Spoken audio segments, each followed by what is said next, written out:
आज अपन ले रहे हैं एप्लीकेशन ऑफ इंटीग्रेशन। और एप्लीकेशन ऑफ इंटीग्रेशन में सबसे इम्पोर्टेंट टॉपिक है स्टूडेंट क्षेत्रकलन।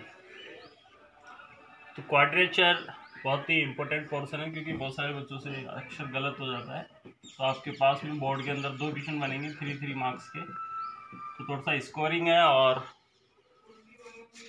मार्क्स कट करने वाला भी चैप्टर है। थोड़ा सा आप इस पर ध्यान दें, क्योंकि बहुत सारी चीज़ों का इसमें ध्यान देना होता है। तो बहुत सारी चीज़ों की क्या कहानी है वो देख लो। पहले बेसिक आपका आना चाहिए इसमें।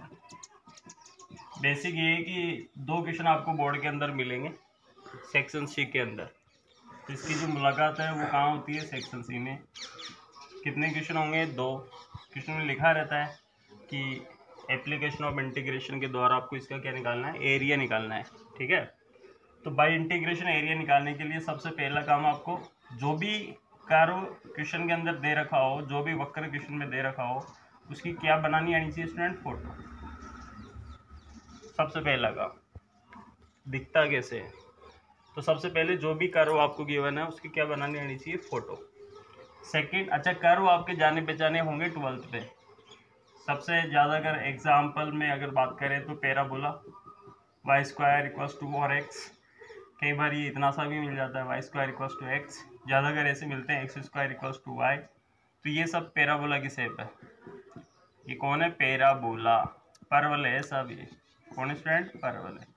और उम्मीद है परवल सबको आता है बनाना। ये इस टाइप का बनता है। तो वक्र आपको क्वेश्चन में गिवन हो तो इसी फोटो आपको दिख जानी चाहिए। दूसरा, जो भी वक्र की जो भी फोटो बनाएंगे वो फोटो कहाँ बनती है? अक्षों पर बनती है स्टूडेंट। किस पे बनती है? अक्षों पर बनती है। अक्षों का मतलब एक्स एंड वाई। तो फोटो जो भी बनानी है उस पर एक्स एक्स होना चाहिए, वाई एक्स होना चाहिए। उससे क्या बेनिफिट मिलता है? उससे ये बेनिफिट मिलता है कि अगर आप एक्स एक्स के रेस्पेक्ट इंटीग्रेशन कर रहे हो या वाई एक्स के रेस्पेक्ट इंटीग्रेशन कर रहे हो, वो तुम्हारी चॉइस है। सेकंड, फोटो के साथ साथ फोटो से दूसरा फायदा होता है स्टूडेंट सिमेट्रिक। क्या फायदा मिल जाता है? सममित पोर्शन पता चल जाता है आपको। जैसे पैराबोला ही ले लो आप। पैराबोला की फोटो ऐसी होती है, तो जितना एरिया ऊपर होगा उतना ही एरिया नीचे होगा। तो अपन क्या करते हैं? फाइनली एक्स एक्स के अबोव एरिया निकाल लेते हैं और किससे मल्टीप्लाई कर देंगे? 2 से। जो भी आंसर आएगा उसको 2, क्योंकि जितना ऊपर है उतना ही। तो सिमेट्री का पोर्शन मतलब होगा कि जितना एक्स एक्स के ऊपर है उतना ही नीचे है। तो अगर आप शेप अच्छी तरह से बनाओगे तो ही आपको पता चलेगा कि कितने सिमेट्रिक पोर्शन है। फिर सेकेंड आता है सर्कल। x² y² = a²। दुनिया वालों के सामने ये वर्त है और वर्त की फोटो ऐसे ही बनानी है, लेकिन कहाँ बनानी है? अक्षों पर बनानी है। ठीक है साहब। तो कितने सिमेट्रिक पोर्शन है इसमें? 4। कितने? 4। तो एक का एरिया निकालेंगे, बाकी का 4 से मल्टीप्लाई कर देंगे। फिर सेकेंड आता है इलिप्स।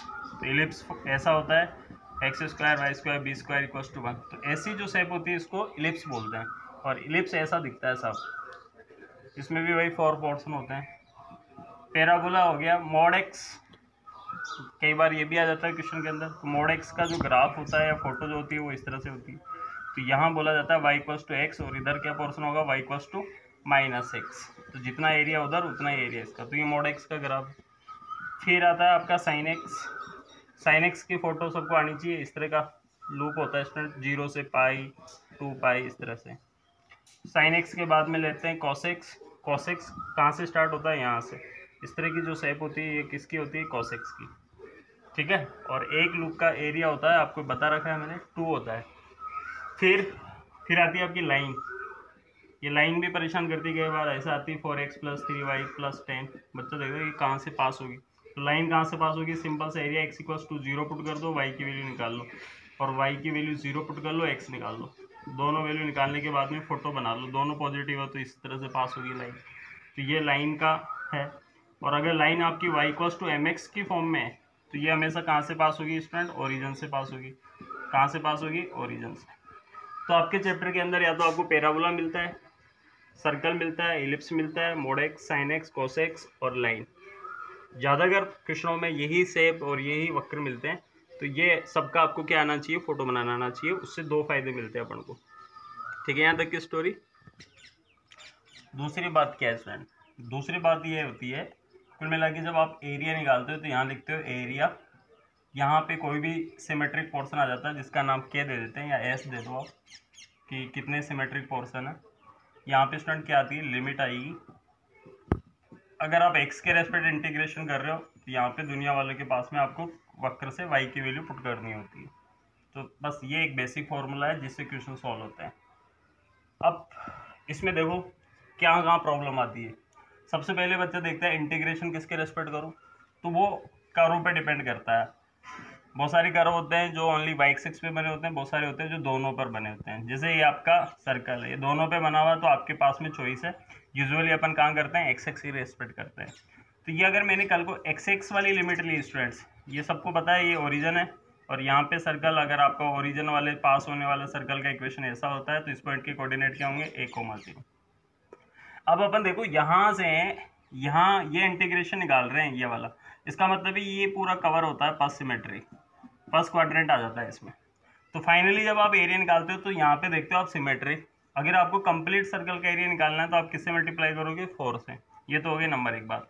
दूसरा आप देखोगे लिमिट क्या यूज करो, तो आप लिमिट कौन सी ले रहे हो, एक्स एक्स वाली ले रहे हो। कौन सी ले रहे हो, एक्स एक्स वाली ले रहे हो। अगर एक्स एक्स वाली लिमिट ले रहे हो तो कहाँ से कहाँ तक जा रही है, 0 to a, तो आपने लिख दिया 0 to a। फिर इस y का मतलब क्या है, इस y का मतलब होता है कि क्वेश्चन से आप y की वैल्यू निकाल लो साहब, क्योंकि x के रेस्पेक्ट इंटीग्रेशन कर रहे हो तो पूरा कंप्लीट फंक्शन किस में कन्वर्ट हो जाना चाहिए, x की फॉर्म में कन्वर्ट हो जाना चाहिए। कुल मिला के जिसके रेस्पेक्ट इंटीग्रेशन करते हैं वही आदमी होना चाहिए। तो यहाँ से y की वैल्यू निकाल लेते हैं। तो यहाँ से y की वैल्यू आ गई a square minus x square, तो ये आ गया साहब a square minus x square dx। बस, तो ये बेसिक है। इसके बाद में तो आपका इंटीग्रेशन अगर वो आपको आता है तो आप इजी वे में कर सकते हो। तो सर्कल का एरिया बचपन से जानते हैं अपन कैसा होता है, पाई आर स्क्वायर, और अगर इसकी रेडियस ए है तो इसका आंसर क्या आना चाहिए स्टूडेंट, पाई ए स्क्वायर। तो देखते हैं फॉर ये अपनी जगह पे इंटीग्रेशन, और सबसे इम्पोर्टेंट फॉर्मूला है इंटीग्रेशन के, मैक्सिमम क्वेश्चनों में इस फॉर्मूले की जरूरत होती है। तो ये वाला फॉर्मूला बिल्कुल आपको आना चाहिए, a square minus x square d x equals to क्या होता है student, x y two question plus a square y two sine inverse x upon a. बिल्कुल आना चाहिए x y two question plus a square y two sine inverse x. Root के अंदर x square negative है, sine inverse आपको याद करवा रखा है। तो ये हो गया x y two question a square minus x square plus a square y two sine inverse x upon a, और उसके बाद में क्या पुट करना है, लिमिट। तो ये हो गई 0 to a। अब लिमिट कैसे यूज करते हैं वो उम्मीद है सबको आता होगा। सबसे पहले अपर लिमिट, तो जहाँ जहाँ x है वहाँ पे a पुट करना है। तो ये हो गया a अपॉन 2, और इधर a स्क्वायर में से a स्क्वायर मतलब 0 हो गया सब। जहाँ जहाँ पे x है वहाँ पे क्या लिखना है, a। तो यहाँ a एक के अंदर a से डिवाइड, ये अपर लिमिट का काम हो गया स्टूडेंट। लोअर लिमिट जब यूज करेंगे तो माइनस का साइन आता है, और जहाँ जहाँ x है वहाँ पे 0 लिखा जाएगा। तो इस x की जगह 0 होते हैं, ये पूरा 0 हो गया। इस x की जगह 0 होता है, ये हो गया साइन इनवर्स 0, और ये हो गया 4, ये 0 हो गया। a अपॉन ए मतलब 1, और मैंने आपको बता रखा है साइन इनवर्स 1 कहाँ होता है, 1 कहाँ होता है, 10th क्लास का कॉन्सेप्ट है। साइन की वैल्यू 1 कहाँ होती है, पाई बाई 2 पे 90 डिग्री पे। तो इसका आंसर आ गया a square upon 2 pi by 2, और इधर साइन इनवर्स 0, साइन 0 कहाँ होता है, 0 पे होता है, तो ये 0 हो गया। तो फाइनली 4 से 4 कैंसिल हो गया, तो इसमें ये आ गया पाई आर स्क्वायर, बचपन वाला फॉर्मूला। तो ये जाकर किससे निकला, बाई इंटीग्रेशन। तो इंटीग्रेशन का बेसिक समझ में आया। क्वाड्रिलेटरल वाला क्या स्टोरी है, सिंपल सी स्टोरी है। कितने सिमेट्रिक पोर्शन है वो कैसे पता चलेगा, फोटो से। दूसरा, अगर x के रेस्पेक्ट इंटीग्रेशन कर रहे हो तो यहाँ y की वैल्यू आ जाएगी, और अगर y के रेस्पेक्ट कर रहे हो तो x की वैल्यू आ जाएगी। मैक्सिमम क्वेश्चनों में x के रेस्पेक्ट ही इंटीग्रेशन होता है। दूसरा लिमिट, लिमिट निकालने में प्रॉब्लम करते हैं बहुत सारे स्टूडेंट। तो सिंपल एक कर्व का तो कोई कॉन्सेप्ट बहुत ईजी है, 2 कर्व का भी मैं आपको बता दूंगा, धीरे धीरे प्रैक्टिस करेंगे तो। बाकी का आप इसको अच्छी तरह से प्रैक्टिस करें। तो लिमिट हो गई 0 to a, तो ये हो गया 0 to a। तो 0 to a लिमिट आपने यूज की, इसका मतलब ये वाले पोर्शन का एरिया निकल रहा है। बाहर आपने 4 से मल्टीप्लाई किया, इसका मतलब कंप्लीट सर्कल का आ गया, जो कि आप देख रहे हो पाई ए स्क्वायर। और अगर अपन बाहर 4 से मल्टीप्लाई नहीं करते तो ये कितना होता, ये होता पाई ए स्क्वायर अपॉन 4। यहाँ तक की स्टोरी समझ में आई। तो अपन क्वेश्चन लेते हैं अब इससे रिलेटेड। क्वेश्चनों से आपको धीरे धीरे प्रैक्टिस होगी स्टूडेंट। तो एक कर्व दे रखा है आपके पास y equals to 2 root 1 minus x square, और इसका क्या निकालना है, एरिया, कंप्लीट एरिया निकालना है। और ये वाला क्वेश्चन बोर्ड में पूछा हुआ है 3 मार्क्स में। अच्छा क्वेश्चन है, अच्छा इसलिए क्योंकि मैंने आपको बताया बहुत सारे कर्व बताए, उसमें से कोई सा भी कर्व जैसा दिख नहीं रहा, इसलिए एग्जाम में पूछा हुआ है। तो सबसे पहला काम तो इस कर्व को फेमिलियर हो इससे कि ये है कौन। तो रूट का सबसे बेस्ट इलाज क्या है, स्क्वायर। दोनों साइड स्क्वायर करेंगे तो ये बन गया वाई स्क्वायर 4 और रूट हट गया, ठीक है साहब। फिर ये हो गया आपके पास y square 4 minus 4x square.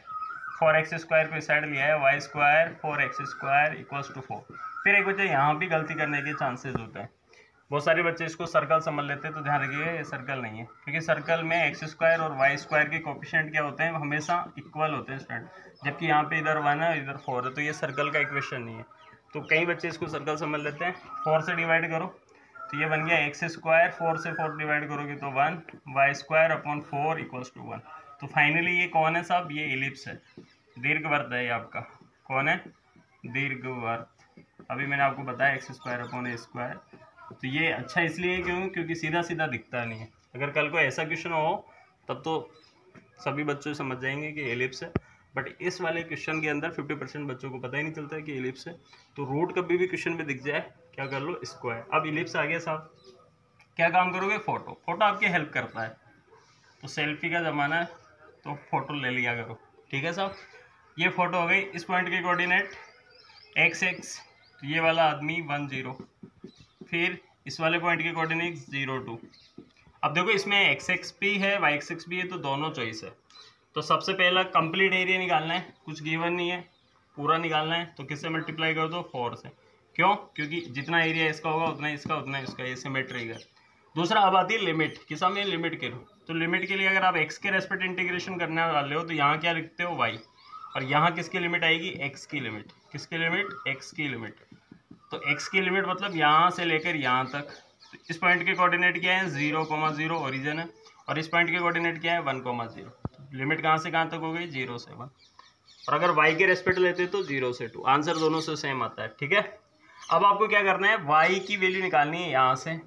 तो बहुत सारे बच्चों को याद होगी, जिसको नहीं है कोई बात नहीं है। तो y की वैल्यू निकाल रहे हैं, यहाँ तक स्टोरी समझ में आ गई। y की वैल्यू अलग ही क्वेश्चन में भी गिवन है, वहाँ से भी टीप के लिख सकते हो आप। तो ये हो गया y square equals to 4 1 minus x square. तो y इक्वल्स टू आ गया 2 रूट 1 माइनस एक्स स्क्वायर। तो ये आ गया अपने पास y की वैल्यू। तो y की वैल्यू कितनी आ गई अपने पास, 4 0 से 1 अपनी जगह पे, ये 2 1 minus x square d x, और 2 कांस्टेंट है बाहर आ गया। और इंटीग्रेशन अभी मैंने आपको बताया था सबसे ज़्यादा यूज में होता है a square minus x square वाला फॉर्मूला। क्या आंसर आता है student, x y two question plus a square मतलब ये वाली party, a square by 2 sine inverse x upon 1। Limit कहाँ से कहाँ तक, 0 से 1। अब जहाँ जहाँ एक्स है वहाँ पे क्या पुट करोगे, 1। तो यहाँ देखो 1 माइनस 1 0 हो जाएगा, और यहाँ देखो पाई बाई 2 आ जाएगा, तो 1/2 पाई बाई 2। और लोअर लिमिट पे ये भी 0 ये भी 0, तो लोअर लिमिट 0 हो गई। तो फाइनली आपके पास आंसर आ गया, ये इससे डिवाइड हो गया। तो फाइनली अपने पास में कितना आंसर आ गया, 4 पाई 2 पाई, ठीक है ना। 4 8 से डिवाइड हो गया 2 टाइम्स, तो ये आंसर क्या आ गया, 2 पाई स्क्वायर यूनिट जो भी है। तो ये 2 पाई अपना आंसर हो गया। इलिप्स का एरिया अपन को डायरेक्टली पता होना चाहिए सर्कल की तरह। इलिप्स का एरिया होता है स्टूडेंट पाई ए बी। कल को कंपटीशन भी दे रहे हैं, आंसर चेक भी कर रहे हैं। तो पाई अपनी जगह पे, ए की वैल्यू कितनी है 1, और बी की वैल्यू कितनी है 4 नहीं है, ध्यान रखिएगा। बी स्क्वायर इक्वल टू 4, तो बी इक्वल्स टू 2, तो आंसर कितना आया 2 पाई। चेक कर लो 2 पाई आ रहा है क्या, बिल्कुल आ रहा है, इसका मतलब फाइनली अपना राइट है। तो इलिप्स का एरिया होता है पाई ए बी, सर्कल का होता है पाई आर स्क्वायर। एक क्वेश्चन बहुत इजी आता है, इसलिए ये इजी क्वेश्चनों में है। इस क्वेश्चन में अच्छी बात ये थी क्योंकि इसको पहचान नहीं पाते, तो अच्छा क्वेश्चन है, पहचान जाना, ठीक है। Equals to mod x, x equals to -3, x equals to 1। X से बाउंडेड क्षेत्र का क्या निकालना है, एरिया निकालना है। बहुत इजी क्वेश्चन है, बट पूछा हुआ है। इसमें क्या होता है, सबसे पहले फोटो, अभी मैंने आपको बताया था मॉड एक्स की फोटो ऐसे होती है। आजकल तो 10th में आने लग गया, y इक्वल्स टू एक्स, और इधर हैबिट डाल लो y इक्वल्स टू -x लिखने की, और इस पॉइंट के कोऑर्डिनेट हो गए 0 0। आगे कुछ गिवन है आपको, x इक्वल्स टू -3, -3 कहाँ होगा, इधर कहीं ना कहीं होगा। इस पॉइंट के कोऑर्डिनेट हो गए -3, मतलब यहाँ के कोऑर्डिनेट हो गए -3 0। फिर क्या है, x इक्वल्स टू 1, यहाँ पे कहीं ना कहीं होगा, तो x इक्वल्स टू 1, तो इस पॉइंट के कोऑर्डिनेट क्या हो गए 1,0। ये हो गया अपने पास x, राइट है भाई। यहाँ तक की स्टोरी समझ में आ गई सिंपल सी। अब देखो बच्चा क्या करता है, वो क्या करता है डायरेक्टली एक गलत मतलब मिस्टेक्स है वो फॉर्म में आ जाता है पेपर में, -3 से 1 डायरेक्टली निकाल के आ जाता है। तो आप ऐसे नहीं करेंगे, ये बिल्कुल ये वाला एरिया निकालना है स्टूडेंट, अपन को ये वाला एरिया निकालना है जो आपको दिख रहा है, राइट है। अब जब आपको ये चीज़ दिख रही है तो आप किस तरह से एरिया निकालने वाले हो, तो आप क्या करोगे, पहले तो -3 से 0 तक जाने वाले हो, तो यहाँ पे -3 से 0 जाएंगे, और फिर कहाँ से कहाँ तक जाएंगे स्टूडेंट, 0 से 1 तक, तो ये हो गया 0 से 1। और वैसे भी मैंने आपको एप्लीकेशन प्रॉपर्टी जो अब इंटीग्रेशन बताया था कि मोड एक्स में लिमिट ब्रेक होती है, तो देखो ब्रेक हो रही है। क्यों? क्योंकि मोड का डायरेक्टली इंटीग्रेशन नहीं करना है, मोड को पहले आपको क्या करना है, दो फंक्शनों में डिवाइड करना है, क्योंकि मोड जो है वो समझदार घोड़ा है जो इधर की भी घास खाता है इधर के भी खाता है। तो -3 से 0 में कैसा है, -x, तो यहाँ आ गया -x है dx, और इधर कैसा है x है dx, क्योंकि 0 से 1 मतलब पॉजिटिव है, तो ये तो x हो गया और इधर कैसा हो गया -x। तो मोड x के दो रिजल्ट होते हैं, +x एंड -x, राइट है। तो ये इस इंटरवल में माइनस है, माइनस पॉजिटिव हो जाता है, तो बहुत सारे बच्चे क्या करते हैं, या तो मोड x ही लिख के आ जाते हैं या फिर एक बार x लिख के आ जाते हैं। तो ध्यान रखिएगा मोड x डबल व्यवहार करता है, नेगेटिव एंड पॉजिटिव। आप इंटीग्रेशन कर सकते हो आप इजी वे में, सिमेट्री का कोई लेना देना नहीं है। तो माइनस ये हो गया x²/2 -3 से 0, और ये हो गया x²/2 0 से 1, और लिमिट यूज करो, अपर लिमिट पे 0 पे 0 हो गया, लोअर लिमिट पे देखो बीच में माइनस आता है, माइनस लगा दिया, -3 पुट कर रहे हो तो प्लस हो जाएगा, तो ये हो गया 9/2 प्लस 1/2 एंड -0। कैलकुलेशन तो और सी ध्यान रखिएगा, 9/2 1/2, तो फाइनली 10/2 मतलब 5 वर्ग इकाई या स्क्वायर यूनिट अपना क्या आ गया स्टूडेंट, आंसर आ गया। तो इसका एरिया कितना हो गया, 5, राइट है। यहाँ तक की स्टोरी समझ में आ गई। ये इंपॉर्टेंट पोर्शन है और इसमें कई गलतियाँ होती हैं, हालांकि पढ़ने वाला बच्चा आराम से कर देता है। एरिया बिटवीन टू कर्व्स, तो एरिया बिटवीन टू कर्व्स की क्या स्टोरी है, पहले मैं इसका बेसिक बता देता हूँ। तो स्टूडेंट आपको दो कर्व गिवन होंगे, जैसे एक है y=fx, अब तक तो आपके पास में एक ही कर्व होता था, अब आपके पास में दो कर्व होंगे, तो अपन ने ले लिया है y=f2x, तो ये दो कर्व है,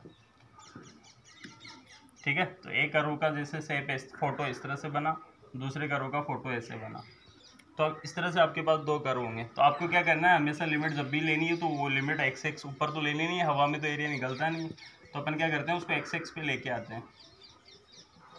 इस पॉइंट के कोऑर्डिनेट जैसे x a है और इसका क्या है x b है, तो स्टूडेंट जब इसका एरिया निकलने वाला है तो ये जाने वाला है सब कहाँ से कहाँ, a to b, ठीक है। तो लिमिट a to b तो चली गई, बट आपके पास में ये कर्व सपोज fx है, ठीक है, ये f1x है और ये क्या है f2x है।